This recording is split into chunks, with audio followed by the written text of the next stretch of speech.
ఆంధ్రప్రదేశ్లో పోలింగ్ అనంతరం జరుగుతున్న హింసాత్మక ఘటనల్లో ఆసక్తికరమైన అంశాలు వెలుగులోకి వస్తున్నాయి.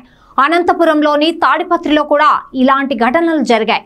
ముఖ్యంగా YCP MLA Kethireddy Peddareddy, TDP నేతలు జేసీ ప్రభాకర్ రెడ్డి మధ్య ఎప్పటి నుండో ఉన్న వైరం ఇప్పుడు తారాస్థాయికి చేరింది. ఇందులో భాగంగా ఒకరిపై ఒకరు రాళ్లు వేసుకున్నారు. ఈ వేసవి సెలవుల్లో మీ పిల్లలకు ఇంటర్నేషనల్ స్టాండర్డ్ ఇంగ్లీష్ నేర్పించాలి అనుకుంటున్నారా? ఈ నెల 25 నుండి మే 26 వరకు మన బాన్సువాడ పట్టణంలో ప్రోమైన్స్ వారి ఆధ్వర్యంలో 6 నుండి 14 వయసు పిల్లలకు కేంబ్రిడ్జ్ వారి యంగ్ లెర్నర్స్ ఇంగ్లీష్ తరగతులు నిర్వహిస్తున్నారు. మరిన్ని వివరాలకు 9100323122 నెంబర్ పై సంప్రదించండి. ఇది తీవ్ర రూపం దాలుస్తున్న టైంలో పోలీసులు కలుగజేసుకుని ఇద్దరిని రహస్య ప్రాంతాలకు తరలించారు. కొందరు అనుచరులను అదుపులోకి తీసుకున్నారు. ఈ క్రమంలోనే ఓ ఆసక్తికర ఘటన వెలుగులోకి వచ్చింది. ఎమ్మెల్యే పెద్దారెడ్డి ఇంటికి వెళ్లిన పోలీసులు అక్కడున్న సీసీటీవీ ఫుటేజ్ను ధ్వంసం చేయడం చర్చనీయాంశమైంది.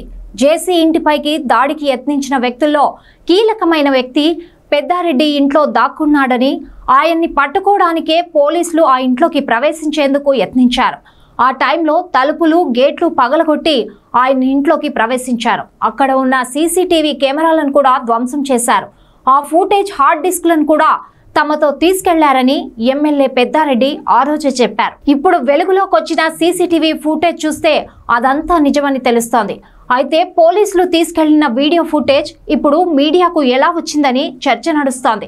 ఇద్దరు నేతల్ని తాడిపత్రి నుండి దూరంగా తీసుకెళ్లిన పోలీసులు అక్కడ పరిస్థితిని అదుపులోకి తీసుకొచ్చారు. హలో పీపుల్, నేను మీ సంజు అఫీషియల్.